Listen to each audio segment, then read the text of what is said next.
Hi, my name is Joe Lanza. I'm with Mortgage Network Solutions. I want to thank you for coming to our first-time homebuyers webinar. This is a live pre-recorded session. It's presented to you by Mortgage Network Solutions and the Lanza team. If you were invited here by one of our real estate partners, we thank them and thank you and one of our loan officer team members. When this presentation is over, I would encourage you to get back to the person who invited you here for more information on how to take further steps in buying your home. So we're going to get started with the first presentation slide in about 1 second. Here we go. So everything you need to know to make your buying your first home easy and affordable. This is what we're going to explain to you today. It's pretty simple stuff here. Why should you buy a home? Well, opposed to renting where you're not getting any tax benefits, the federal government allows you to take tax benefits when purchasing a home. So you have tax deductibility against interest that you pay on your note, and most of your interest is front-loaded, and taxes on your property. Now, there are some changes recently in the tax code. You should maybe talk to your accountant, but most people can write mostly all of that off and therefore have a lower mortgage payment. Stable housing costs. Your mortgage payment typically is a fixed-rate loan, and it doesn't go up very often, usually just because of taxes and insurance going up, but the principal and interest would remain level for the 30-year or 25 or whatever term you chose. Appreciation in your investment. Obviously, if you buy a house for $100,000, you sell 15 years later, it might be worth $125, and that's an appreciation of gain, and that's your equity and your profit. You're in control of your own property. Most of the time, people buy single-family residences, and they have control of what they do inside and outside of their house. I do want to tell you that sometimes people buy into programs and communities that have association fees, and there will be some restrictions on the outside of your property. And possibly condominiums, which has a little bit more restrictions, but we're not going to get too much involved with that. Are you ready to buy a home? Well, it's real basic. I mean, when you look at a home and you're looking to qualify, it's the ability to repay the loan back. And, of course, the industry now, since the crash in 2010, wants to make sure that you have the ability to pay back the lender who lends you all the money. Investor, lender, bank, mortgage company. They're going out on the limb to give you a lot of money over a long period of time, and they want to make sure that you can pay the money back. So they're looking for steady income. You pay your bills on time. You have low to medium debt.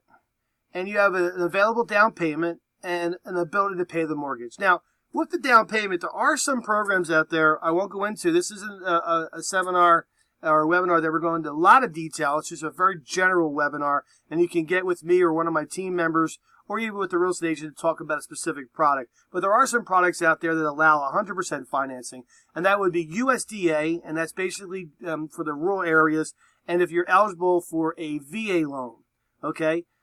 Some places, some lenders out there, or some credit unions may offer 100% financing. It seems to be coming back, but that's far and few between. What type of home would you want to purchase? Okay. Do you want to purchase in a specific community? Maybe that's important to you. Do you want to buy a brand new home that just got built, or you maybe had it built, where you design the interior, or maybe you design what's in it. You could buy a home that's pre-existing. It's a resale home that somebody else owned at one period of time. Maybe you want to buy a fixer-upper, a little bit more challenging, but you can actually, there are some products out there. An example of the FHA 203K rehab loan will allow you to buy it. You must live in it as a primary residence, and you can borrow additional money in the loan to have it repaired by a professional in most cases. What kind of features do you want in a home? Are you looking for so many bathrooms, so many bedrooms, a garage, based on your family needs or your personal needs? So these are a lot of things that go into considering what kind of home that you would want, okay? How much home can you afford?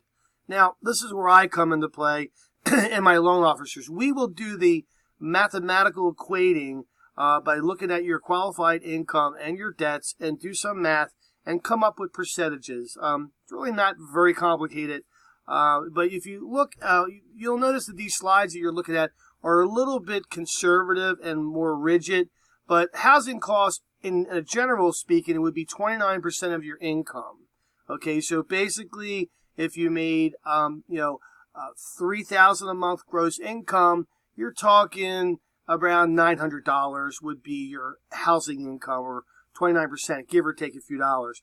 And then you have housing costs and debt no more than 36. Again, that's a conservative number. We have programs where we've seen people stretch their back-end debt ratio, which is their additional payments on top of the housing payment, which would be a car payment, some credit card minimums, maybe some student loan payments. Well, you add it all together and divide it back into your income, and we get a back-end debt ratio.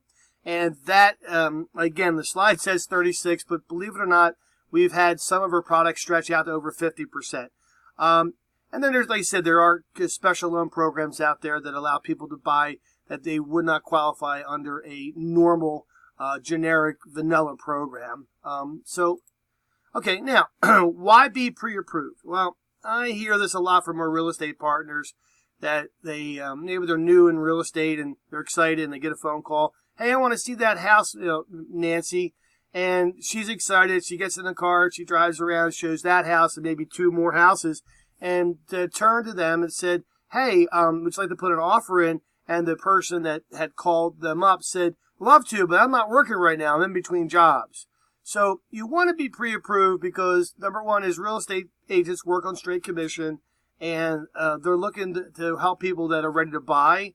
And it's important to note that, why would you want to waste somebody's time if you're not ready to make an offer?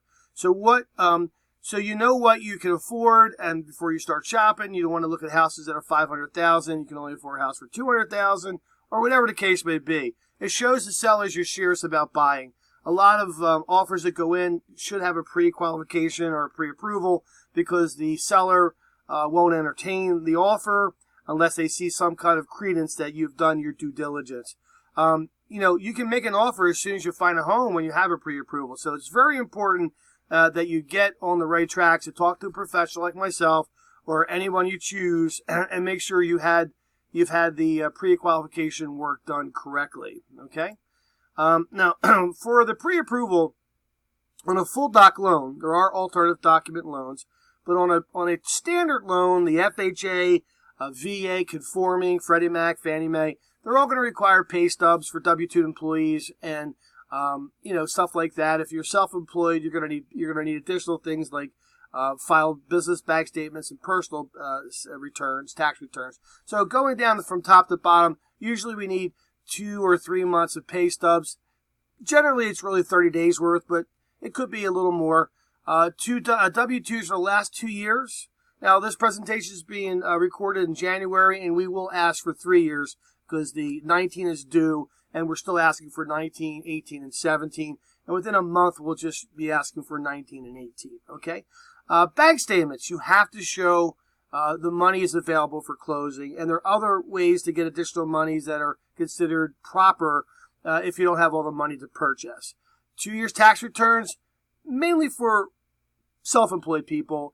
We're really, with people that are W-2 employees, we're not really going to ask for tax returns, although you will sign a form called a 4506T, which allows the lender to verify your tax transcripts to show that you have filed.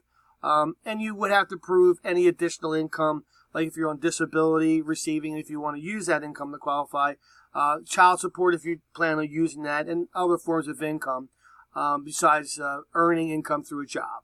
Okay, so that should cover most of your approvals. Now, moving on to the next slide is what kind of mortgage is right for you? Well, do you expect your finances to change? Are you planning to live in a home for a long time? Are you comfortable with your payment fluctuating? Do you want to have your mortgage paid off at a certain time? Now, what's nice about financing is if you took financing today and a year from now your lifestyle changes, as long as your credit remains good and healthy, you can adjust your financing. You can refinance to a shorter term. There's a lot of things you can do. Generally, we recommend a 30-year fix for first-time home buyers. Keeps their payment low. They're going to qualify for more house. And so I don't want to get too involved with like alternative products like ARMs.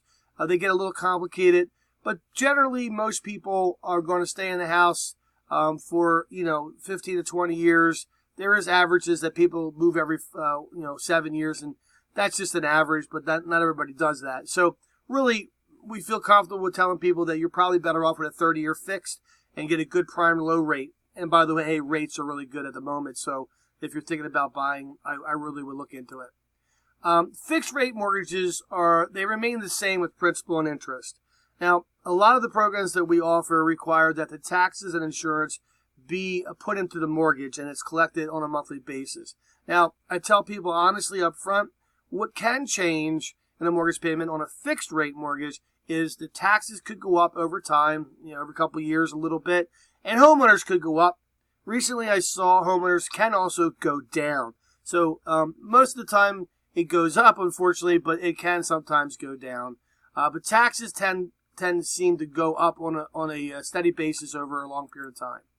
Adjustable rate mortgages, payments increase or decrease on the regular schedule with interest rate changes. Now, with the rates being so low, adjustable rate mortgages don't really have a venue, unless you're going to be purchasing maybe a larger house and for a short period of time and you already have it figured out.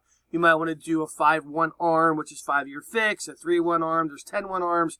Again, it's really not a popular product right now. They're more popular when rates are on the rise and they're going up quickly. I've seen that people will tend to gravitate to adjustable rate loans to keep their payment down for a 5 or 10-year period.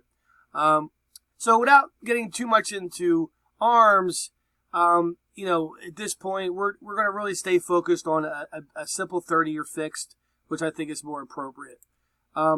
15 versus 30. Well, everybody wants to pay their house off quickly and have a no mortgage payment. You still have to pay your taxes and your homeowners. So here's the difference. A 30-year, in the first 23 years of the loan, interest is paid, then principal, affording a larger tax deduction. So what you have to understand is that you're front loaded. So you'll have more of a tax deduction over the first 23 years of your financing. But a 15-year note is lower and generally lower interest rate, and it builds equity faster. So the hang up with a 15-year note is it's going to be about 22% higher in payment or significantly higher on the principal and interest side. I'm not including taxes and insurance. And that may stifle the size house you want to buy. And I always encourage people to look at a 30-year first, and within a couple of years, if you want to refinance to a 15 and it makes sense, then do so. But it's going to limit the amount of house you buy because maybe 5 years later you're making more money. Special programs. There are programs for first-time home buyers. There's down payment assistance programs. There's no down payments, like I said earlier, with VA and USDA. Yes, we handle less than perfect credit. I don't want to sit there and throw FICO scores at you, but to give you an example, a low down payment on an FHA loan would be 3.5% down to a 580. Now, not everybody fits into that product at that FICO score, but it is possible, okay? Heavy debt burden is a problem because if you have too much back-end debt, it's going to really limit the size house you can buy as far as cost. And then with irregular income like self-employment income, there are some alternative products that don't strictly depend on a tax return for qualifying income. So we can talk to you more about that too at a later point. How your realtor can help. Okay, the realtor is key to helping you. They guide you through the process, buying or building. They know the community. Okay, they can provide you with a list of homes that meet your requirements. I know with all the internet sites out there, you think you can find what you need. But realistically, a realtor is a valued partner in the buying process because they can, one, protect you through the legal and road from start to finish, and they have to represent you legally, fiduciary. It's a fiduciary requirement. And the cool thing about a selling agent, an agent that would represent you, not a listing agent, listing agents list houses, and then if you have a buyer's agent, they take you around to find a house. And what's cool about that is there's no payment to them directly. Most of the time, I would say 99% of the time, they're being paid by the listing agency's contract. They split that commission, whether it's 4, 5, or 6, or 7%.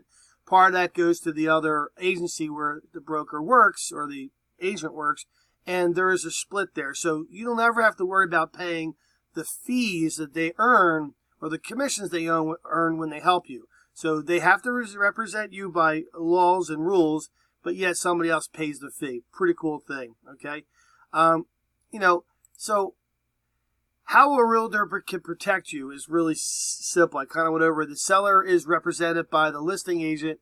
The listing realtor is bound to protect and represent the seller. The buyer's agent would be bound to protect and represent you. I said that in the previous slide. Basically, it's a two-sided transaction. You're represented on one side, and the seller is represented on the other side. So what happens when you start looking for a home?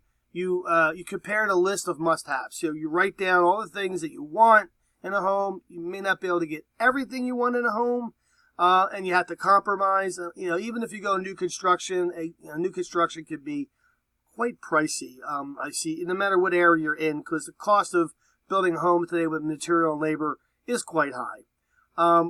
What's the deal? So if you're buying a home, you need to imagine your furniture in it. So I've seen people go out and buy furniture and not realize that it's too big for the house and they can't get it in the door.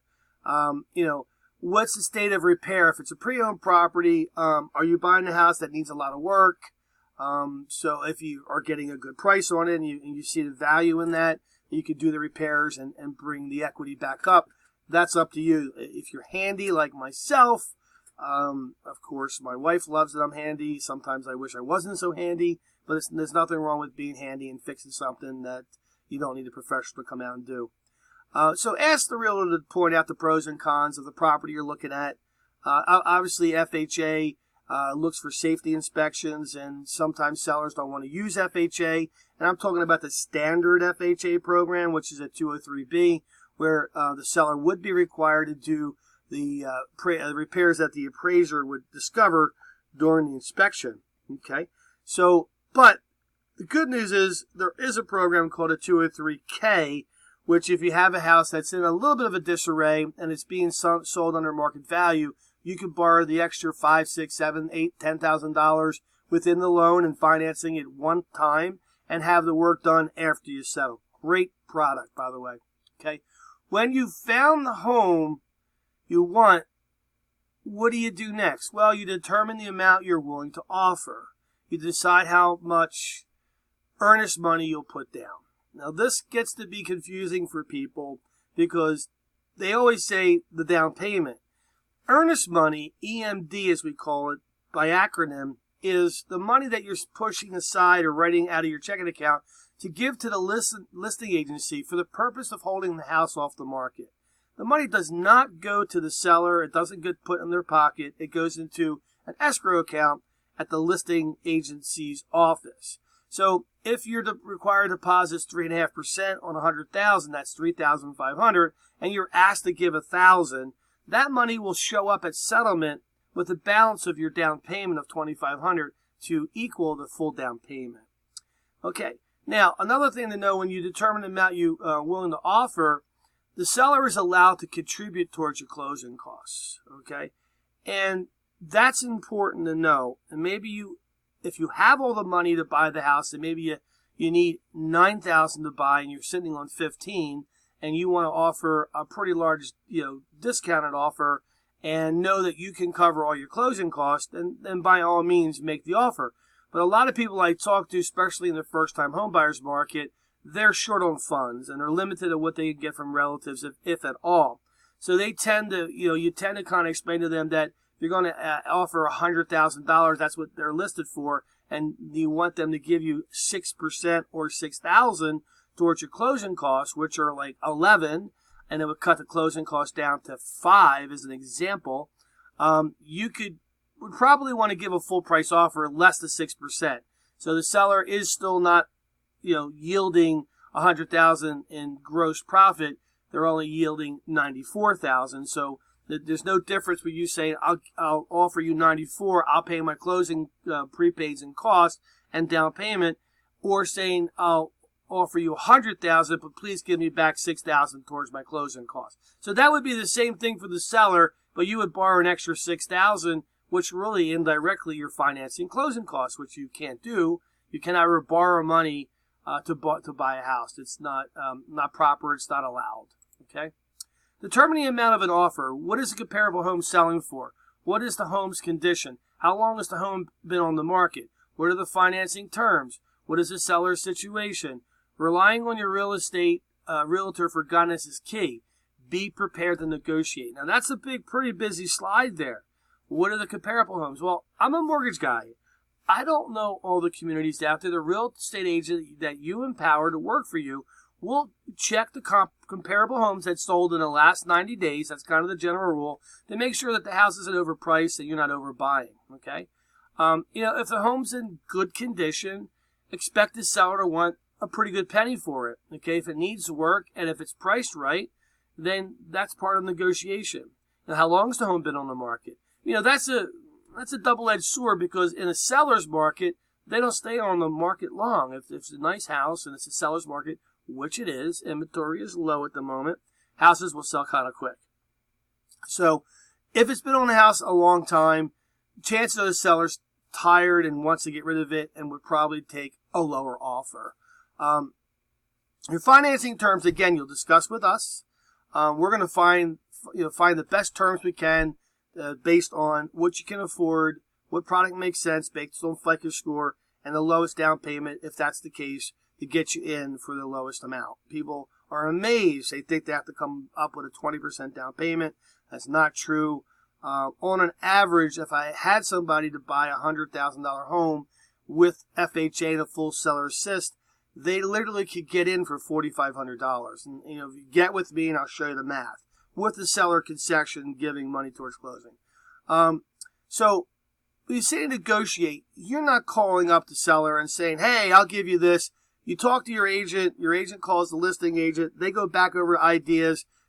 Listing agent, or he or she will talk to the selling agent, or the seller, I should say, and they come to some kind of maybe a verbal term, and then they say, "Okay, this works, let's put it in writing." And then you start the application process, or I should say the agreement of sale first. And then after the agreement of sale is reached, then we can start the application process. Earnest money deposit, usually 1 to 5%. I can see as low as $500 of the purchase price. That holds the house off the market. They can't really sell to anybody else because they're bound. If the offer is accepted, earnest money becomes part of your down payment or closing costs, which I explained to you. If the offer is rejected, the money's returned to you. Most of the time, if the offer is rejected, the money never gets deposited. But it could have been put in the bank, their escrow account, and something could turn you away from buying the house, like maybe a home inspection, which I think we'll get to that. And at that point, you realize that the seller's not willing to do the repairs and you're not willing to accept the property condition it's in. So therefore, you put the brakes on it and say, "Hey, I want out of the contract." Now, this is important to understand because there's a process here. If you elect to have inspections done that take place within 10 days of the sales contract, and you've given your earnest money deposit, it's not an ironclad, contract. It hasn't really gone through escrow. Escrow ends when nobody can back out. So you're going to go get the home inspection done, and then you're going to go through the home inspection. There'll be a reply to the inspection. It goes back to the listing agent. The listing agent presents it to the seller. The seller will agree or disagree to do the repairs. It comes to some agreement. Once it's signed off on, at that point, except for a mortgage contingency, which is a different thing, you're bound into that contract. And if you walk away, you could lose your down payment. It's not uncommon, but it is true. I mean, you have to understand that. But there is a mortgage contingency that if you're borrowing money through one of our companies, that if you get turned down for the mortgage, then you're eligible to receive your deposit money back. Now, please understand that you could have spent the money for a home inspection, and if you walked away, you were out that money, the inspector got paid for the service, you would lose that money but get your deposit back. If you have an appraisal done and for some reason you don't qualify, then you would lose the appraisal money, the home inspection money, but you get back the deposit money. We'll go to the next slide, but I want to talk to you more about if there's a deficiency in value. FHA and a lot of government products will protect your earnest money deposit by in the contract saying that if it appraises less than what you agreed to buy it for, you automatically have the option to say, "I don't want to buy the house," and get your money back. Now, you still may choose to renegotiate, which I see a lot, and maybe the seller will drop the price or do some concession to make everybody happy, and you still can buy the product, or I should say the house. Making the offer. Your realtor will assist you with making the offer, which will include legal description of the property, the amount of the earnest money they expect from you. It could be two parts, upfront, deposit and a second deposit, down payment and financing details. You'll get a cost analysis and a fee worksheet, we call it, so you can clearly see how much money you need to go through closing. It's not all cost. There's some down payment money in most cases. There's three components to that, which I like to explain to my first-time home buyers. It's like a three-legged stool where you have down payment money, you have prepaids and escrows for taxes and insurance, and then you have your hard closing costs, which you pay once, and that would be, it'd be like for title insurance and filing fees and things you pay, like a home inspection.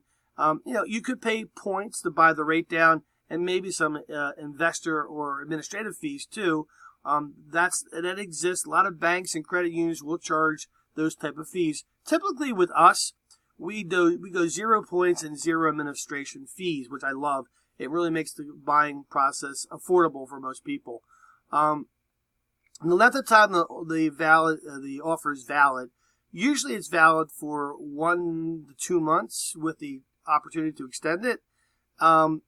It'll have the proposed closing date, the price you are offering, and details of the transaction, including like inspections. I've seen agreements of sale where really there's no inspections. I've seen agreements where it's really with private sale. That could happen too, where you know the person or it's a relative and there's really no realtors involved. Or I've seen people live in a property and then the landlord say, hey, I'm going to sell this. Do you want to buy it? And they've been there for 3 years and maybe the guy's handy and he fixes everything and he doesn't want to do an inspection because he knows, what the house is all about. So there's different things there. So now we're going to move on to the home inspection.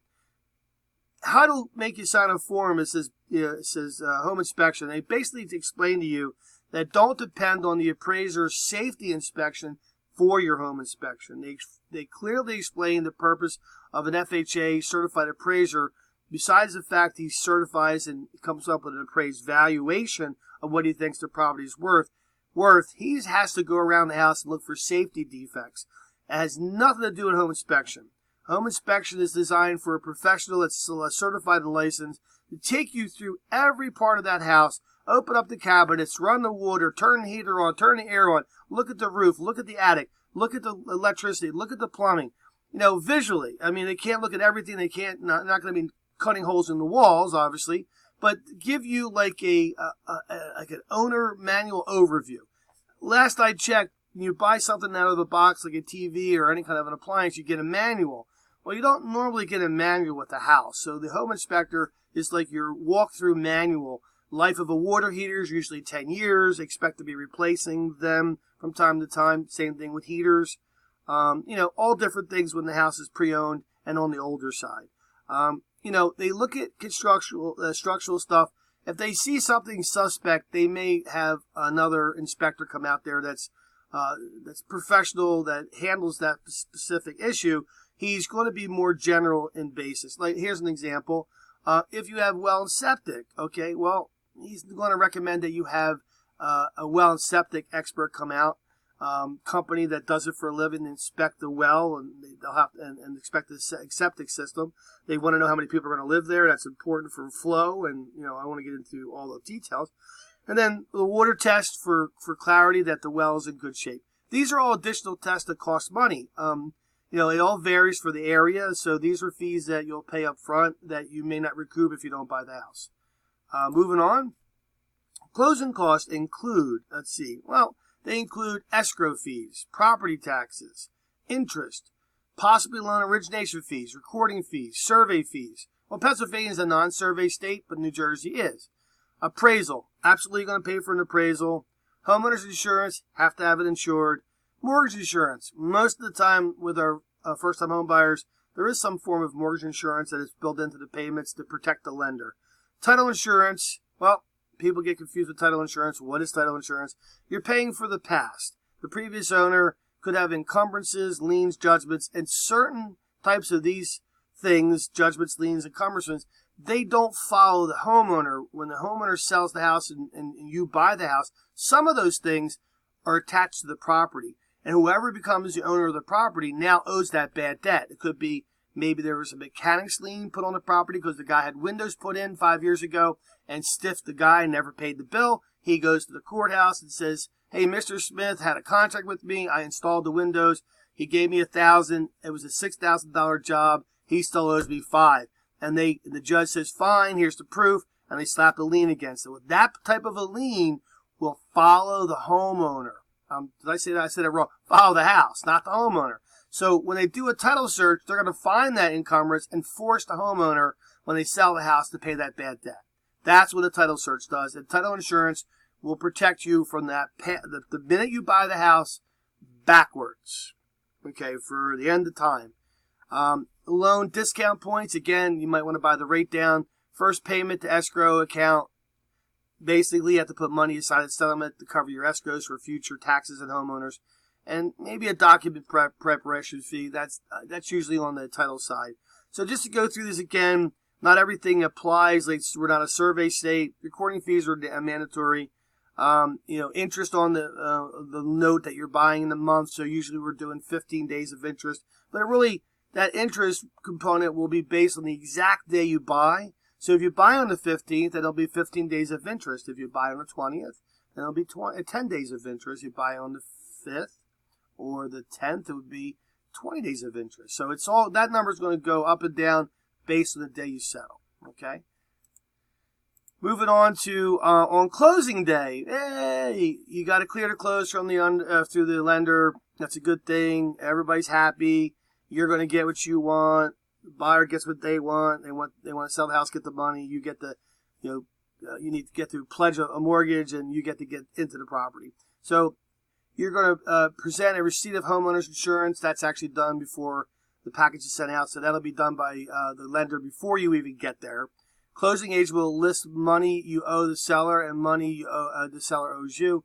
That's a give and take. Again, keep it simple, stupid. You'll owe the seller back some money for taxes on property taxes that he has paid in advance, and the title company or the attorney figures all that out. And if you use Mortgage Network Solutions and one of my team members, we do that work too. So you'll know in the very beginning of the process all the money you need to get through settlement. There will be no surprises at the end. Most of the time, the number you see on our fee worksheet will be equal or less at the table, and that's a promise. You'll pay the closing cost and receive a settlement statement. We call that a CD, or closing disclosure. The deed will then be recorded, and you'll get a copy of the deed sent to you.